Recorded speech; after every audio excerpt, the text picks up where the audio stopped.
Teacher must send this, we take send this.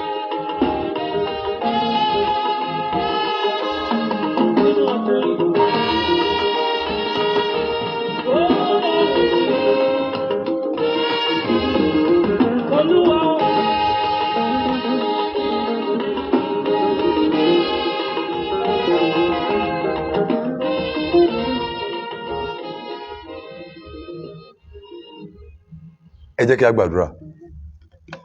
Ọlọ́run a dúpẹ́ lọ́wọ́ yín. Kristi a gbé yín ga.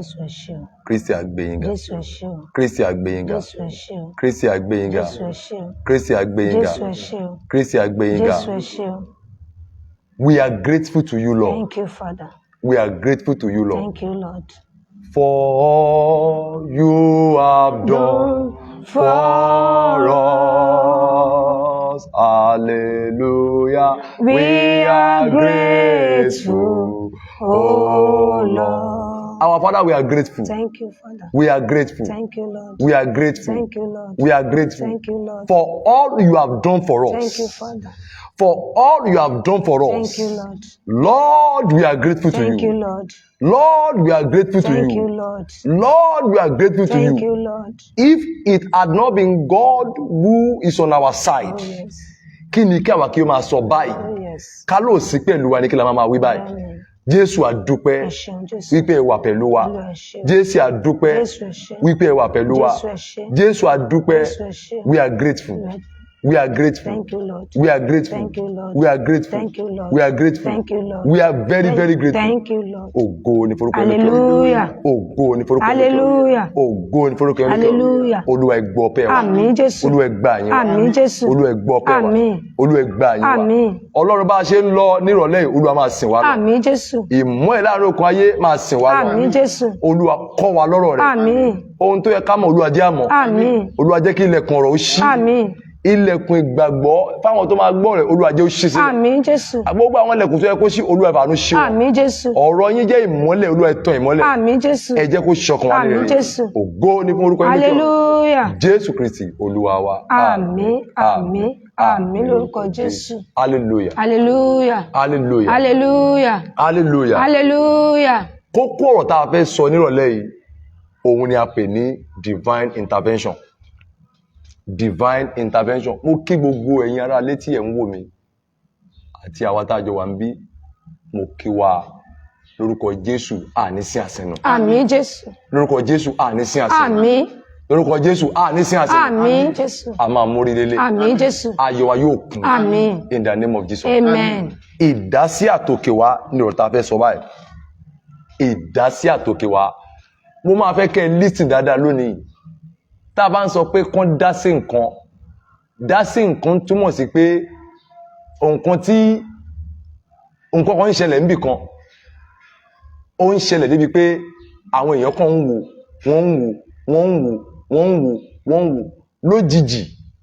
Wọ́n wá dá sí nǹkan yẹn kí solution lè wà. Ṣùgbọ́n ìdásí tá à ń sọ yìí tí òkè là ń sọ nípa ẹ̀ kì í ṣe ti ilẹ̀. Ìdásí àtòkè wa, ìdásí àti ọ̀dọ̀ Ọlọ́run wa wípé Ọlọ́run tọwọ́ bọ̀ nǹkan kó lè mú solution wá. Òun là ń pè ní ìdásí àtòkè wa.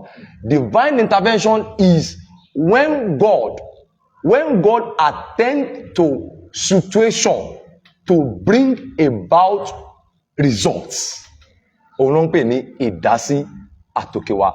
Nǹkan tó dojúrú tí Ọlọ́run dá sí tó wá mú result wá ń bẹ̀, tó mú ayọ̀ jáde, tó mú èso jáde, tó mú n tá ń fẹ́ tó mú jáde ń bẹ̀ tí inú wa fi dùn. Òun là ń pè ní ìdásí àtòkè wa.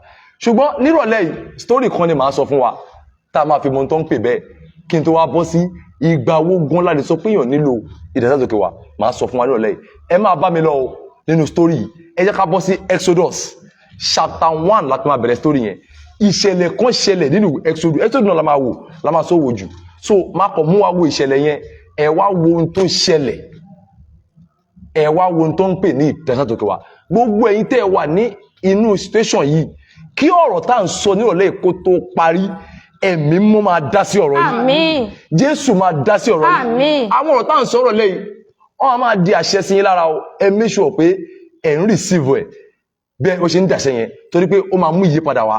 in the name of Jesus. Amen. Exodus orí kìíní láwà báyìí, chapter 1 from verse 11. Ẹ máa gbọ́ o. Nítorí náà ni wọ́n ṣe yan akóniṣiṣẹ́ lé wọn Wọ́n yan akóniṣiṣẹ́ lé wọn láti fi iṣẹ́ wọn pọ́n wọn lójú. láti fi iṣẹ́ wọn pọ́n wọn lójú. Wọ́n sì kọ́ ilé ìṣúra fún Fáráò, Yes ma. Pítọ́mù àti Rámésésì. Bẹ́ẹ̀ni.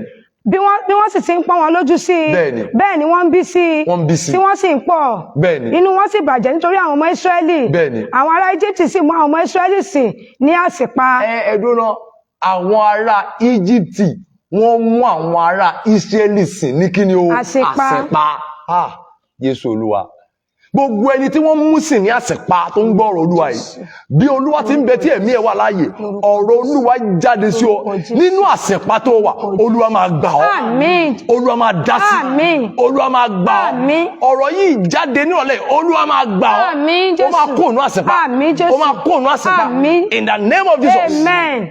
Ẹnì ṣọ́ mi. Wọ́n sì fi ìsìn líle Wọ́n fi ìsìn líle. ní erùpẹ̀ àti ní bíríkì ṣíṣe Ó yẹ mà. àti ní onírúurú ìsìn ní oko Bẹ́ẹ̀ ni mà. mú ayé wọn korò. Wọ́n mú ayé wọn korò by virtue of servitude, by virtue of giving them hard labour. Gbogbo ẹni tó wà nínú hard labour tí ayé ẹ̀ sì korò, ọ̀rọ̀ Olúwa jáde báyìí, ìkorò yẹn máa jáde láyé ẹ̀. Àmín Jésù. Ẹ ṣàmì tó le, ìkorò máa jáde. Àmín Jésù. Ẹnìkan ń gbọ́ mi báyìí, ìkorò máa jáde. Àmín. Bí Olúwa ti ń bẹ tẹ́mi ẹ wá láyé, ìkorò máa jáde. Àmín. Wọ́n mú yín sìn lásìpa. Wọ́n fún yín ní hard labour that bring about bitterness in your life. Mo gbàdúrà ìsìn ẹ̀pà yẹn lórúkọ Jésù ó máa dópin. Àmín. Ìyanu sì máa ṣẹlẹ̀. Àmín. Ó yá mọ́mì. Gbogbo ìsìn wọn tí wọ́n mú wọn sìn àsìpa ni. Gbogbo ìsìn tí wọ́n mú wọn sìn àsìpa ni. Hey, Jehovah.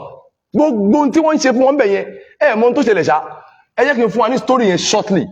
In summary, ohun tó ṣẹlẹ̀ ni pé àwọn ọmọ Ísírẹ́lì lójijì wọ́n bára wọn ní Íjíbítì.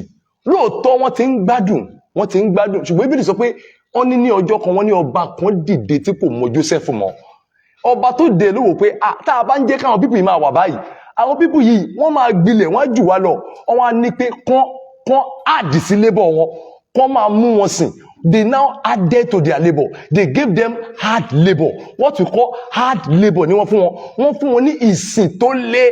Bíbélì wa sọ níbi ó ní gbogbo ìsìn tí wọ́n ń sìn. Ó ní ìsìn tó le ní gbogbo tí wọ́n ń ṣe mbẹ̀ yẹn. It is hard. Inú ogun, struggle. Gbogbo ẹni tó ń struggle ń bí tó ń gbọ́rọ̀ yìí. Struggle yẹn ó máa dópin. Àmín. Inú struggle ló wà. They are in struggle. Wọ́n wà ní struggle bí wọ́n ṣà ń ṣe àṣẹpá oúnjẹ díẹ̀, iṣẹ́ púpọ̀, wọ́n ń ṣiṣẹ́ bí erin, wọ́n ń jẹ̀jẹ̀ kí ni o, wọ́n ń jẹ̀jẹ̀ rí iṣẹ́ bí erin ló ń ṣe. Ẹ̀yin tẹ́ ń gbọ́rọ̀ nírọ̀lẹ́ yìí tí ẹ̀ ń ṣiṣẹ́ bí erin, ọ̀rọ̀ Olúwa jáde sí yín lórúkọ Jésù, àánú máa fọ̀hún. Àmín. Iṣẹ́ líle bí erin tẹ́ ń ṣe yẹn ó máa dópin. Àmín Jésù. Ẹ máa bẹ̀rẹ̀ sí ní jẹ ọ̀pọ̀ in the name of Jesus. Àmín. So wọ́n ń ṣiṣẹ́ bí erin, wọ́n ń jẹ díẹ̀díẹ̀. Àwọn ọmọ Ísírẹ́lì wọ́n ń fẹ́ wọn, wọ́n ń jẹ wọ́n, wọ́n ń fẹ́ wọn, wọ́n ń jẹ wọ́n bí àwọn kan ṣe ń gbọ́ ọ̀rọ̀ tó yẹ pé àwọn náà ń ṣiṣẹ́ bí erin ṣùgbọ́n wọ́n ń jẹ little. Wọ́n ń ṣiṣẹ́, ẹlòmíì ṣiṣẹ́ 17 hours, 18 hours ṣùgbọ́n ohun tó ń rí kò tó jẹ lóṣù.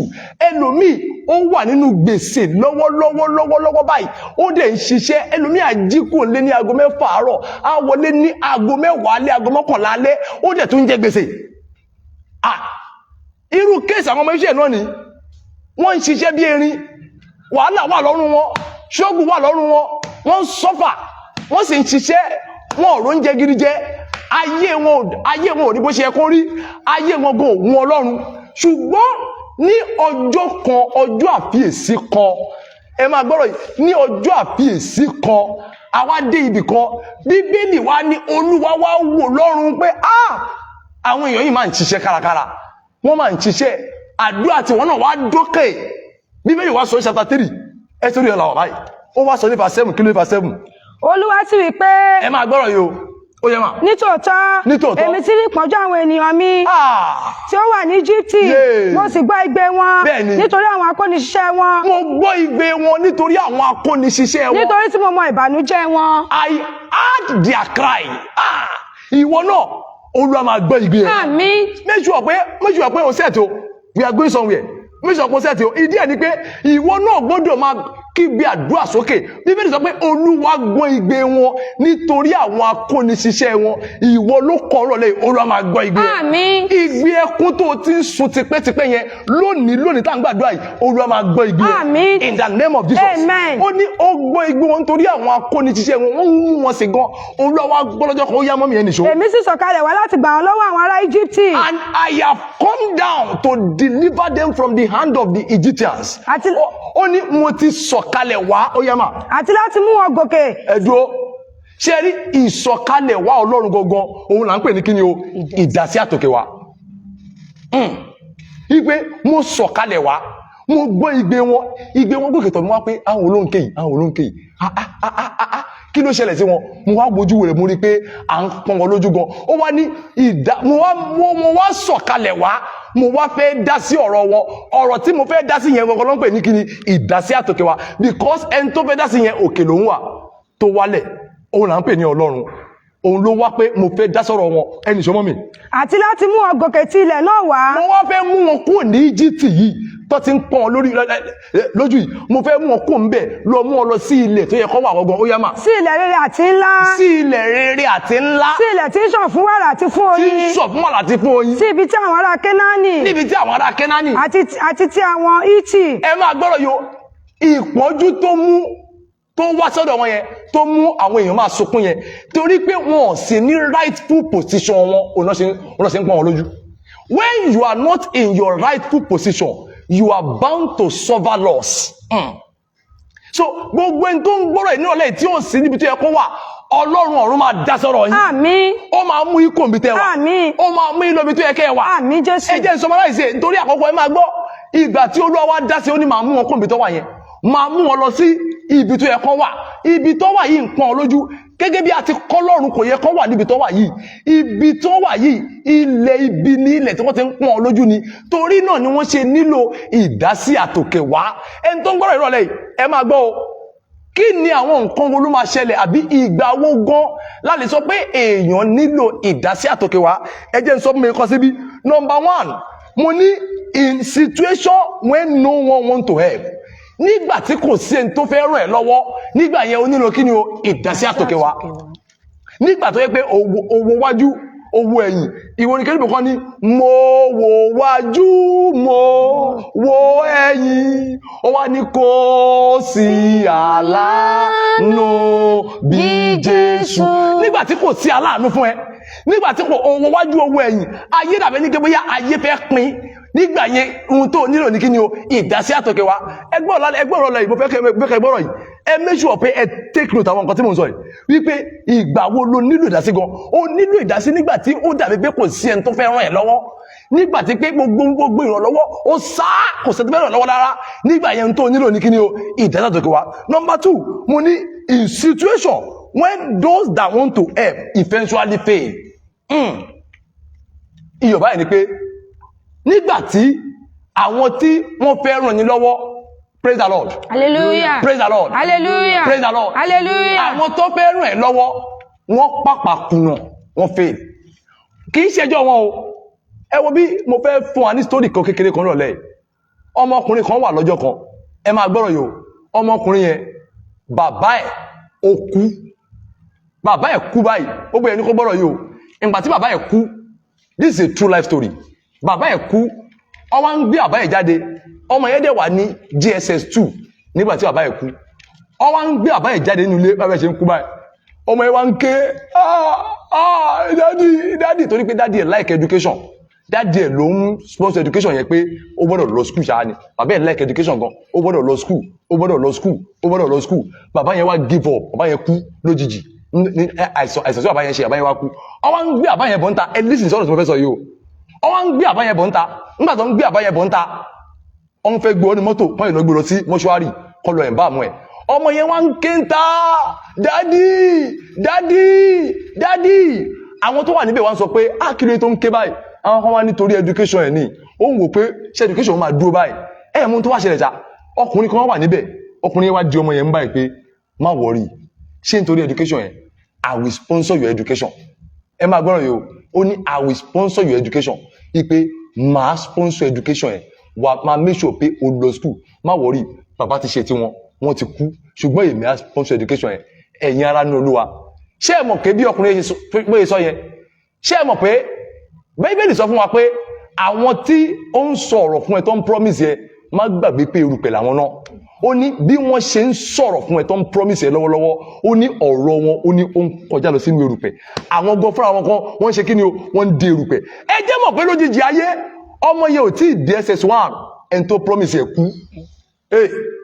ẹni tó sọ pé ó máa rọ̀ lọ ó máa kàwé já á lọ yunifásitì ẹni náà sick ó kú. When those that want to help eventually fail ohun tó nílò ńgbà yẹn ni kí ni o ìdásí àtòkè wa àwọn tó fẹ́ ràn ẹ́ lọ́wọ́ àwọn náà kùnà ó lè má jẹ́ ẹjọ́ wọn ló fi kùnà kì í ṣẹ̀bi wọn ó lè jẹ́ pé àwọn náà because ẹnikẹ́ni tó bá promise yín ẹ rántí pé ẹni yẹn èèyàn náà ni o kí ni mo pè é èèyàn náà ni kí ni mo pè é èèyàn náà ni kò sẹ́ni tó promise yín tí kì í ṣe èèyàn ẹni tó lè promise yín tí kò ní fail oníta ni o Ọlọ́run òun lẹni tẹ́ ẹ nílò láti dá sí ó nílò láti dá sí ọ̀rọ̀ yín. Number 3 mo ní in situation when it is beyond the ability of man nígbà wo lẹ nílò ìdásí ọ̀sẹ̀ wa ìgbà tí gbogbo ohun tí ó wà nílẹ̀ ó kọjá agbára ènìyàn tí wà lọ́spítù rí tó máa sọ fún yín pé kìíní yìí kọjá agbára wa kò ṣẹlẹ̀ sí ní lọ́spítù ẹ lọ bèrè láwọn tó ṣẹlẹ̀ sí dókítà máa advice yín pé ẹ lọ ti ẹsẹ̀ ilé bọ̀ ẹsẹ̀ ilé yẹn ni pé ìsáídà kẹ́ ẹ lọ wá ojú Olúwa àbí kẹ́ ẹ lọ sọ́nà bòmíì ìgbà yẹn ohun tẹ́ ẹ nílò ní ìdásí àtòkè wa ó kọjá ipá ènìyàn ó kọjá ọgbọ́n ènìyàn ó kọjá ìmọ̀ sáyẹ́ǹsì àìmọye àìsàn ló kọjá ìmọ̀ sáyẹ́ǹsì mo ṣí àkíní kan láìpẹ́ yìí mo ní ohun tó ṣẹlẹ̀ sí ẹni yẹn wọ́n ní ó kọjá ìmọ̀ sáyẹ́ǹsì ohun tí àwọn dókítà lò ní òyìnbó yẹn wọ́n ní is a rare case ó kọjá ìmọ̀ sáyẹ́ǹsì wípé kìíní orí ẹ̀ nínú practice tá ti ń ṣe láti bí 30 years ago ó rí ẹ̀ pé kìíní yìí wà torí ẹ̀ tẹ́ni yẹn bá jẹ́ Christian ẹ jẹ́ ó lọ gbàdúrà kó lọ wá ojú Olúwa so ìgbà tẹ́ ẹ nílò ìdásí gan ní ìgbà tí ó jẹ́ pé ohun tó ń ṣẹlẹ̀ ó kọjá agbára ènìyàn.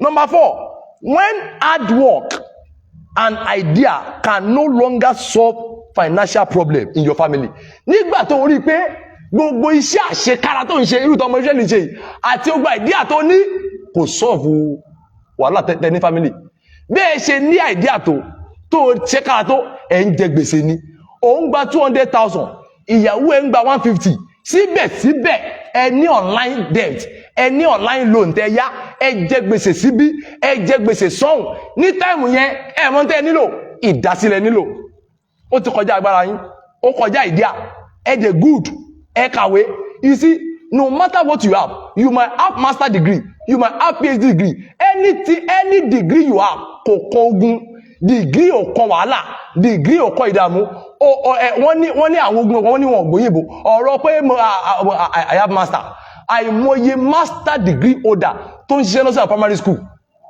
kò fọ́nì sí pé ó ń ṣẹlẹ̀ bẹ́ẹ̀ so ní táìmù yẹn ó wà ìdí àgbogbo hard work yẹn níbo ló wà ó wà nílẹ̀ táìmù yẹn you need divine intervention.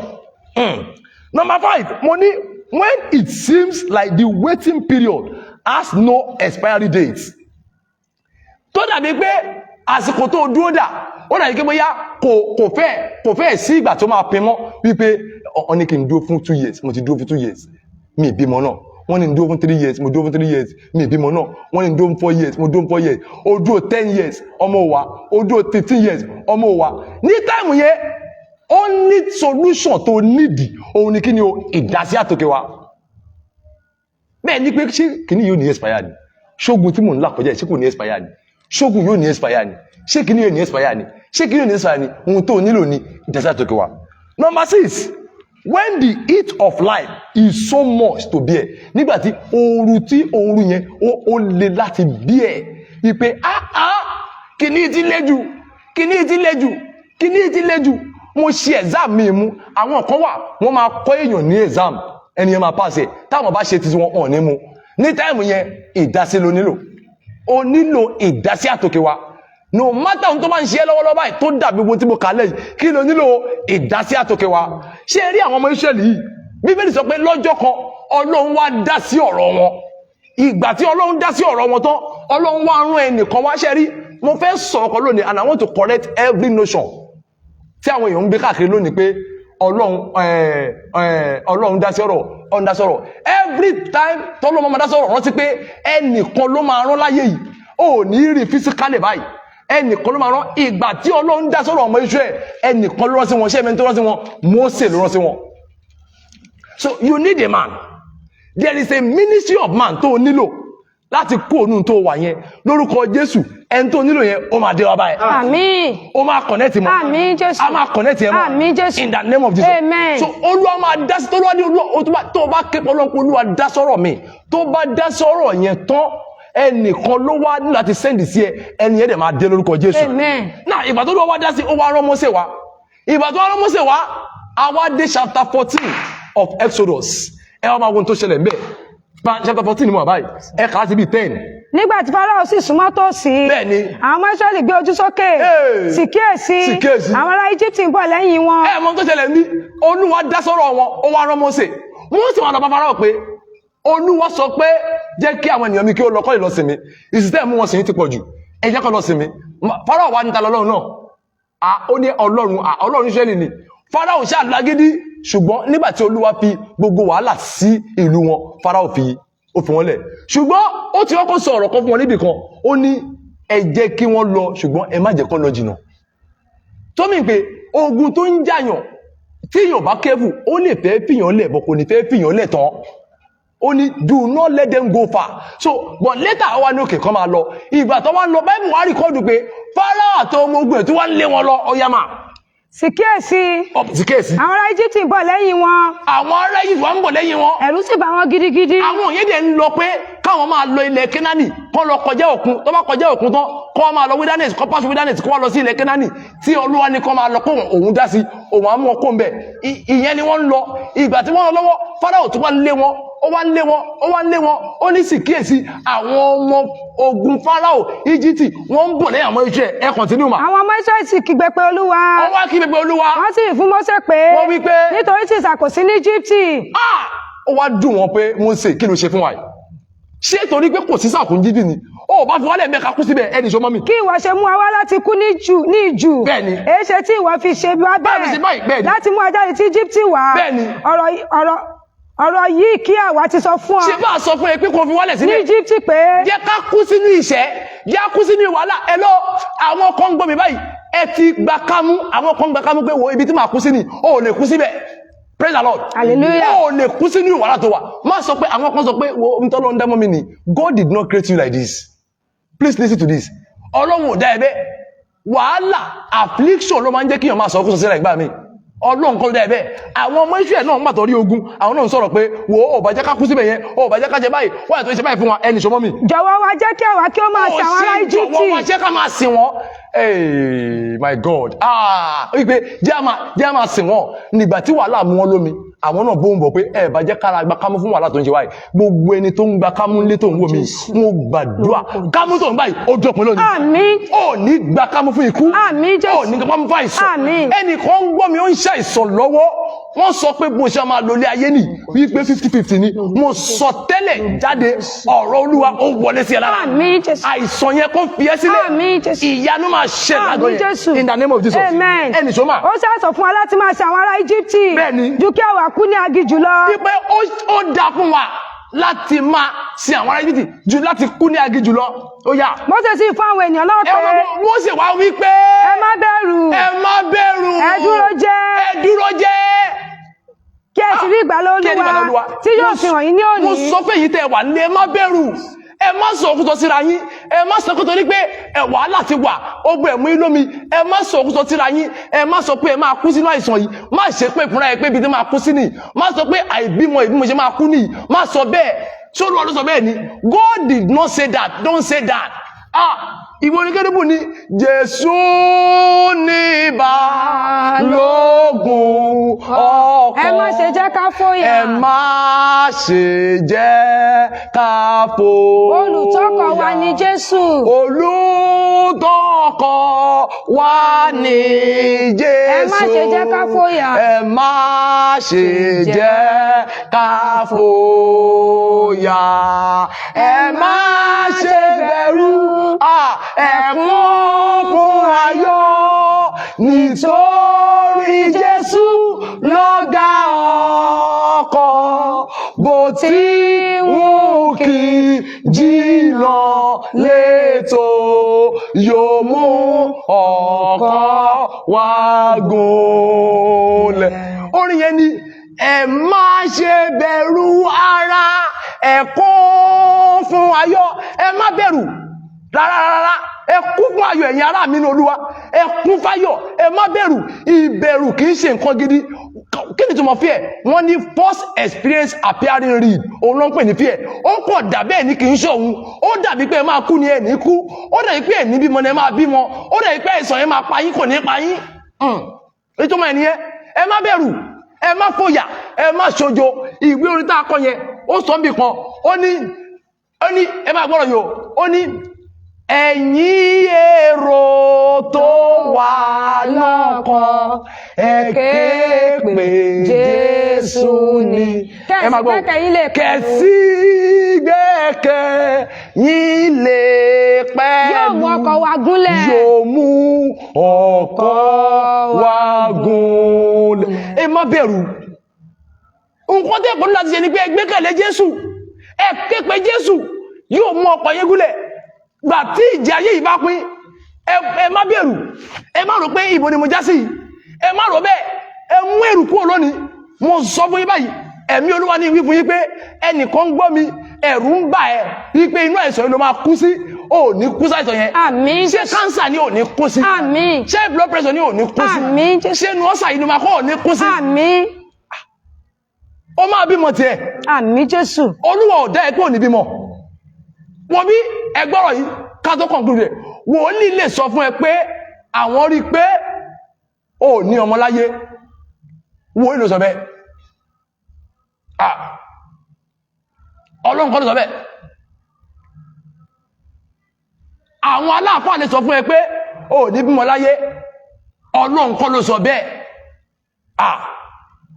God has the final say, not man. Àwa lè sọ fún ẹ pé ohun tá a rí nìyí, ṣùgbọ́n God is able to do exceeding abundantly above whatsoever any man think. So má rò pé wọ́n ti sọ tẹ́lẹ̀ fún mi pé mi ò lè bímọ láyé. Wọ́n sọ fún mi pé àìsàn yìí mo ṣe máa bá kú ni. Àwọn kan wà, ẹnìkan gbọ́ mi báyìí. Wọ́n ní wọ́n sọ fún pé kò lè pẹ́ láyé wípé by 51 ló máa kú. Ó lè kú 51. Àmín Jésù. Tó o bá gba Jésù ní Olúwa tó olùgbàlà, ó lè kú 51. Tó o bá ké pe Jésù, ó lè kú 51. Kí ni solution? Ṣé ogun tá ń sọ yìí? Solution kan náà ló wà fún ogun tá ń sọ yìí. Òun náà ló wà nínú ìwé Kíróníkà kejì. Solution kan náà ni. Ẹ máa gbọ́ o, chapter 7 ni mo wà. Ẹ máa gbọ́ o, 13 ni ma ti bẹ̀rẹ̀, 13. Ó yẹ mà. Bí mo bá sí ọ̀run. Ẹ máa gbọ́, ká ní mo sí ọ̀run. Tí kò bá sí òjò. Tí ò bá sí òjò. Tàbí bí èmi bá pàṣẹ fún èṣù láti jẹ ilẹ̀ náà run. Yes ma. Tàbí bí mo bá rán àjàkálẹ̀ àrùn sí àárín àwọn ènìyàn mi, bí àwọn ènìyàn mi tí à ń pe orúkọ mi mọ́. Ẹ máa gbọ́, bí àwọn ènìyàn mi tí à ń pe orúkọ mi mọ́. Bá rí ara wọn sílẹ̀. Ohun àkọ́kọ́ ni pé tẹ́ ẹ bá rí ara yín sílẹ̀. Ẹ lọ nínú ibi tó wà yẹn, nínú nǹkan tó ń ṣe yẹn, if you can humble yourself, nínú idea tó ti lò, òbí o ti lo idea gan, idea of work, humble yourself. Doctor, o ti prescribe oògùn ló fi ń gbé ayé ró, humble yourself. O ti ṣe exam, ṣe everything, humble yourself. Èèyàn ti promise ẹ kó máa gbà ẹ, kò rí ẹ gbà, humble yourself. If you can humble yourself, number 1, number 2 nǹkan mà. Tí wọ́n bá sì gbàdúrà. Yes ma. Tí wọ́n sì wá ojú mi. Bẹ́ẹ̀ni ma. Tí wọ́n bá sì yí padà kúrò nínú ọ̀nà búburú wọn. Bẹ́ẹ̀ni ma. Nígbà náà ni èmi ò gbọ́ láti ọ̀run wá. Ẹ wo bí tẹ́ ẹ bá rí pé ẹ ń rin ọ̀nà kan tí kì í ṣe ọ̀nà Olúwa, ẹ yí padà kúrò ńbẹ̀ tẹ́ bá ń bọ̀ ara yín tán. Ẹ yí padà kúrò ńbẹ̀. Ẹ yí padà kúrò lọ́nà búburú tẹ̀yìn. Tó wá jẹ́ pé ọ̀dọ̀ babaláwo ló ń lọ, tó bá jẹ́ pé òun ṣe ti Ọlọ́run, òun ṣe ti aláwo, yí padà kúrò lọ́nà aláwo, yí padà sí Olúwa. Ẹ rẹra yín sílẹ̀, ẹ yí padà. Bẹ́ẹ̀ ni wọ́n ní tí ẹ bá wá ojú Olúwa, tí ẹ bá gbàdúà, ẹ wá ojú Olúwa, ẹ gbàdúà. Àkọ́kọ́ ni pé ọgbọ ara yín ẹ fi ayé yín fún Jésù. Gbogbo ẹni tó wà nílé tó ń gbọ́ rẹ̀ náà lẹ́yìn tó ò bá tí fi ayé rẹ̀ fún Jésù, ẹni tó ń pè ní ìdásí òkèlà ló ti ń bọ̀. Jésù ni ohun tá a bá fìdí lókè òun ló ń pẹ́ lọ́wọ́ ẹni. Jésù ni. Now Jésù ni ẹni tó lè gbẹ́ níbi tó wà yẹn. Àfi kó yọ̀ǹda ayé ẹ̀ fún Jésù. Humble yourself under the mighty hand of God and he will lift you in due season. Humble yourself and say, Jésù Olúwa wá sínú ayé mi. Ẹ sọ bẹ́ẹ̀ mi tẹ́ wà. Tó o bá rí pé o ti fi Jésù lẹ̀ tipẹ́tipẹ́, àbò kan lọ ṣọ́ọ̀ṣì ni. Jésù lẹ̀ tipẹ́. Sórí chọ́ọ̀chì tó ń lọ. Do you know one thing about church? Chọ́ọ̀chì gangan kọ́ ló máa fún ẹ ní ìyanu. Jésù church ló máa fún ẹ ní ìyanu. It is not church that will give you miracle. It's Jesus, the Lord of the church, that will give you miracle. So, tó o bá ìtì ìfẹ́ ayé ẹ̀ fún àfikún fàyè ẹ̀ fún number one. Fàyè rẹ̀ fún Jésù Olúwa. Kó lè fún ẹ ní ìsinmi nínú wàhálà tó wà. Fàyè rẹ̀ fún Jésù Olúwa. Pè é wọlé. Àlejò kan ń kọkùn lẹ́nu ọ̀nà báyìí. Jésù ló ń kọkùn. Bí ìwé ni ìṣẹ́kẹ́rẹ́bù ní ó ní pè é wọlé. Ó dúró pé mẹ́rin ní pé máa lọ wọlé o. Pè é wọlé báyìí pé Jésù wọlé. Àìsàn tí wọ́n sọ pé ó máa rẹ́kẹ̀ mọ́lẹ̀ igbó ló máa pa ẹ́, àìsàn ẹ̀ lè máa pa ẹ́. Tí Ọlọ́run bá lè mú 15 years kún ọdún Hesekiah, God can give you more than that. Yes. So ihun tó máa jẹ́ ni pé humble yourself. Pé Ọlọ́run wọlé, pé Jésù wọlé. Jésù wá gba ọkàn mi, wá gba ayé mi, wá tú ayé mi sílẹ̀. Gbàdúà kó wá ojú Olúwa. Yí padà kó ohun tó gbé sábẹ́ bẹ́ẹ̀dì tó ní gbékúdè lọ́gbẹ́ kó mẹ́ẹ̀ kí ló ń gbékúdè. Tó máa gbékúdè ní kílé tó ti gbé ẹ̀dẹ̀ tipẹ́tipẹ́. Gbékúdè tí ó máa ìsàn wọlé. Gbékúdè àwọn áńgẹ́lì fẹ́ iṣẹ́ wọ́n bá gbékúdè mẹ́ wọ́n padà. Lọ mú kí ní ẹ̀kọ́ làbẹ́ bẹ́ẹ̀dì ẹ. Àwọn gbékúdè, àwọn ìfúnpá, àwọn ìfúnya, àìlègbàdúà ló mú kó máa dọ̀dọ̀ ṣe gbékúdè. Àwọn kan wọ́n lọ church wọ́n tún ṣe gbékúdè. Kí ló ń jẹ́ bẹ́ẹ̀? Àìlègbàdúà ni. Ẹ make sure pé tẹ́ ẹ bá ti ní Jésù, ẹ wá ojú Olúwa, ẹ gbàdúà, ẹ yí padà kó nù parí oyè ẹ̀ka mọ́ mi. Nígbà náà ni ẹ̀mí ògbọ́ láti ọ̀run wá. Tẹ́ ẹ bá ti ṣe àwọn nǹkan tí mo kà lẹ́ẹ̀ tẹ́mi náà sọ fún yín lọ́wọ́lọ́wọ́ báyìí. Ó wá ní èmi á gbọ́ láti ọ̀run wá. Kí ni túmọ̀ yẹn o? Ìdásí àtòkè wá. Ẹ obi ta ti bẹ̀rẹ̀, obi ta parí ẹ̀ sí báyìí. Ìdásí àtòkè wá, ó yá máa gbọ́dọ̀ tọ̀run wá. Èmi ó sì dárí ẹ̀ṣẹ̀ wọn jì. Máa wá dárí ẹ̀ṣẹ̀ yín jì. Èmi ó sì wo ilẹ̀ wọn sàn. Lóòótọ́ ẹ̀ṣẹ̀ lè ṣú fi wọlé. Bọ̀ tẹ́ ẹ bá ṣe àwọn nǹkan tí mo sọ fún yín, máa dáríjì yín, máa wá wo ilẹ̀ yín sàn. Gbogbo àwọn tó wà ní pòṣíṣọ̀ yìí, Olúwa máa wo ilẹ̀ yín sàn. Àmín Jésù. Jésù máa wo ilẹ̀ yín sàn. Àmín Jésù. Ṣùgbọ́n lákọ̀ọ́kọ́ àfi kẹ́ ẹ kọ́kọ́ fàyè yín fún Jésù. Lẹ́yìn yẹn, ẹ yí padà kó nu ibi. Lẹ́yìn yẹn, ẹ gbàdúà, ẹ wá ojú Olúwa. Ẹ gbàdúà, prayer make things happen. You cannot be saying you are a Christian and you don't pray. You know, mo ti sọ fún wọn láìpẹ́ yìí wípé every Christian that is not praying is an irresponsible Christian. Tó o bá ní wọ Kristẹni tó o kì í gbàdúrà, you are not responsible. Because men always ought to pray and not to faint. Ẹ gbọ́dọ̀ máa gbàdúrà láì sinmi àti láì ṣàárẹ̀. Ó ní ẹ gbàdúrà títí ayọ̀ yín ò fi kún. So ọ̀rọ̀ pé mo ti ń gbàdúrà tipẹ́tipẹ́ ìgbà tí mi bímọ ní 10 years ago, mo ti marry since 10 years ago, àti ń gbàdúrà lọ ṣọ́ọ̀ṣì kò. Bíbélì ò sọ pé kẹ́ ẹ dákẹ́ àdúrà. Ó ní ẹ gbàdúrà títí ayọ̀ yín máa fi kún ló sọ, kò ní kẹ́ ẹ dákẹ́. Jésù ò ní ká dákẹ́ àdúrà. Títí until your joy is full. It means that tó o bá gbàdúrà lónìí tó fún ẹ ní nǹkan yẹn, tí o ti full joy yẹn continue ni. Tí o ti full joy yẹn continue ni. In fact, you are bound to pray until you see Jesus once again. That is it. You are bound to pray until you see Jesus once again. So má dákẹ́ àdúrà, fàyè rẹ̀ fún Jésù kó lè dá sí. Ẹ tún ibẹ̀ yẹn kálẹ̀ kan sí ibi tó láti yẹn wípé tẹ́ ẹ bá ṣe àwọn nǹkan ìtàn ó ní. Èmi ó sì wo ilẹ̀ wọn sàn. Máa wo ilẹ̀ wọn sàn. Jésù máa wo ilẹ̀ yín sàn. Àmín Jésù. Jésù máa wo ilẹ̀ yín sàn. Àmín Jésù. Mo gbàdúrà bá a ṣe ń lọ yìí wípé lónìí Olúwa máa wo ilẹ̀ yín sàn. Àmín Jésù. Mo gbé yín tẹ́tí fàyè yín fún Jésù nírọ̀lẹ́ yìí. Mo gbàdúrà Jésù máa wọnú ọkàn wa. Àmín. Jésù máa bá yín pàdé. Àmín. Ó máa bá yín pàdé. Àmín Jésù. Ó máa bá yín pàdé. Àmín Jésù. Ó máa tọ́ yín ṣe. Àmín. Á transform yín. Àmín. Á transform yín. Àmín Jésù. Ó máa transform yín. Àmín Jésù. In the name of Jesus. Amen. Àdúrà yìí ẹ jẹ́ àgbà ẹ pe orúkọ Jésù. Ẹni Jésù Olúwa. Dá sí ọ̀rọ̀ mi. Orin tá a fi wọlé yẹn, ó ní mo wá sọ́dọ̀ rẹ gbà mi níbi àgbélébù. Olúwa jọ̀gbà mi kí ó bí ọ nínú mọ́ alábùkún gbà mí níbi àgbélébù. Ẹ gbàdúrà, Olúwa mo wá sọ́dọ̀ rẹ, dá sí ọ̀rọ̀ tèmi náà, gbà mí, àdúrà. Ní orúkọ Jésù, ní orúkọ Jésù, ní orúkọ Jésù. Jésù Olúwa gbà mí. Jésù Olúwa gbà mí. Jésù Olúwa gbà mí. Ẹ gbàdúrà. Jésù Olúwa gbà mí. Jésù Olúwa gbà mí. Jésù máa dá sí. Jésù Olúwa gbà mí. Olúwa náà máa dá sí. Jésù gbà mí. Dá sí ọ̀rọ̀ mi. Jésù gbà mí. Dá sí ọ̀rọ̀ mi. Dá sí ọ̀rọ̀ mi. Dá sí ọ̀rọ̀ mi. Ó ti sú mi. Ó ti sú mi. Fi àmì dá sí ọ̀rọ̀ mi. Ẹ gbàdúrà. Dá sí ọ̀rọ̀ mi. Jésù gbà mí. Jésù gbà mí. Olúwa dá sí ọ̀rọ̀ mi. Mo fẹ́ ìdásí. Olúwa dá sí ọ̀rọ̀ mi. Ìdásí Olúwa dá sí ọ̀rọ̀ mi. àti òkè wá. Mo fẹ́ ìdásí àtòkè wá. Ìdásí Olúwa dá sí àti ọ̀rọ̀ mi. òkè wá. Olúwa dá sí ọ̀rọ̀ mi. Jésù Olúwa Olúwa gbà dá sí ọ̀rọ̀ mi. Jésù gbà mí. Má jẹ́ n kú sí kìíní. Jésù gbà mí.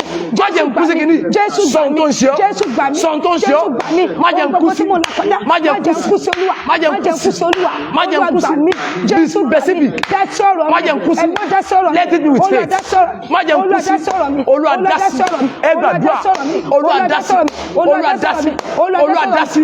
Olúwa dá sí. Olúwa dá sí. Olúwa dá sí. Olúwa dá sí. Olúwa dá sí. Olúwa dá sí. Jésù ń bọ̀ lẹ́yìn. Ó ń bọ̀ lẹ́yìn. Ó ń bọ̀ lẹ́yìn. Ó máa dá sí. Ó máa dá sí. Ó máa dá sí. Ó máa dá sí. Ẹgbà. Ẹgbà. Olúwa wọlé. Olúwa wọlé. Jésù Olúwa wa. Ẹgbẹ́ ìkejì, ẹni gbogbo ìjì tó ń jà mí, ìjì tí ò jẹ́ ń tẹ̀síwájú, ìjì dákẹ́. Jésù pa ìjì mọ́. Bó o ṣe pa ìjì mọ́ ní òkun lọ́jọ́ wọn ni, pa ìjì ilé mi mọ́, pa ìjì ayé mi mọ́, pa ìjì iṣẹ́ ìránṣẹ́ mi mọ́. Àdúrà. Ní orúkọ Jésù. Ní orúkọ Jésù. Ẹ pé àjíǹde àti ìyè tó ń jà mí. pa ìjì mọ́. Olúwa pa ìjì lẹ́nu mọ́. Pa ìjì lẹ́nu mọ́.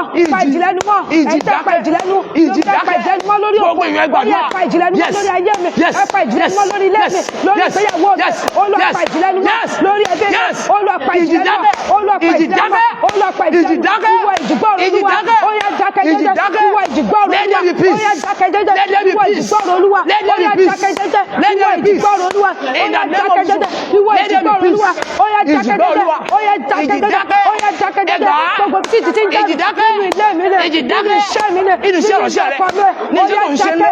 Ìwọ ìjì Iṣẹ́ ọwọ́ dákẹ́. rẹ̀. Ìwọ ìjì Ìjì ń dákẹ́. jà ẹ́. Ìwọ ìjì dákẹ́. Dákẹ́. Ìjì ìgbéyàwó. Ìjì Ó yá dákẹ́. dákẹ́. Ìjì ìgbéyàwó dákẹ́. Ó yá dákẹ́. Ìjì ẹbí Ó yá dákẹ́. gbọ́rọ̀ Olúwa. Gbogbo Ó yá ìjì. dákẹ́. Ẹ Gbogbo tó dákẹ́. fẹ́rẹ̀ pé ìjì. Ẹ Nínú dákẹ́. ayé mi. Ìjì Ẹ nínú dákẹ́. ayé àwọn ọmọ mi. Mo rí àwọn Ìjì nínú ìdílé ayé ọkọ kan. mi. Ó yá Ìjì ń jà dákẹ́. wọ́n. Ó yá dákẹ́. Ẹ gbàdúrà. Ó yá dákẹ́. Ó Ìjì pàṣẹ nínú ayé àlàáfíà àwọn sí ọmọ mi. Ó yá ìjì dákẹ́ dákẹ́. jẹ́jẹ́. Ó yá dákẹ́ Ìjì jẹ́jẹ́. dákẹ́. Ó yá gbọ́rọ̀ Olúwa. Ìjì dákẹ́. Ó yá dákẹ́ jẹ́jẹ́. Ìjì Ó yá dákẹ́. gbọ́rọ̀ Olúwa. Ìjì Ó dákẹ́. yá dákẹ́ jẹ́jẹ́. Gbogbo ìjì. Jésù. Ó yá dákẹ́ lórúkọ Olúwa Jésù. wa. Àmín. Ọkùn ẹ̀kọ́ ìwọ orin yẹn sọ pé bí Jésù bá wà ní ọkọ̀ àwa yóò fi gbé rẹ̀ rìn. Ẹ má ṣe bẹ̀rù ẹ̀kọ́ ayọ̀. bàbá ò nítorí Jésù lọ́gà ọkọ̀ bó tí wọ́n kì í jìnnà létò yóò mú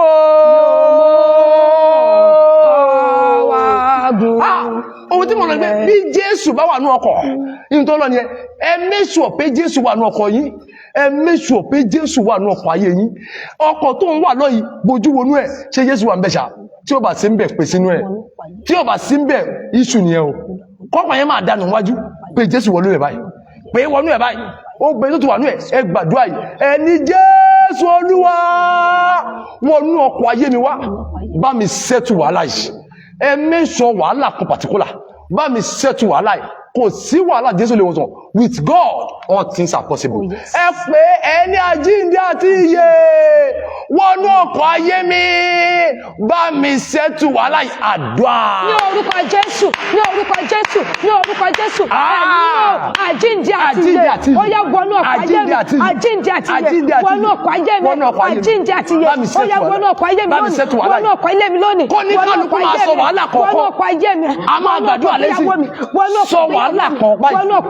Settle this for me, Lord. Enter into my boat. Jesus of Nazareth. Enter into my boat. Enter into the boat of my life and settle my case. Settle my case. Settle my case. Settle this case. Settle this case. Let there be divine solution. Let there be divine intervention. In the name of Jesus.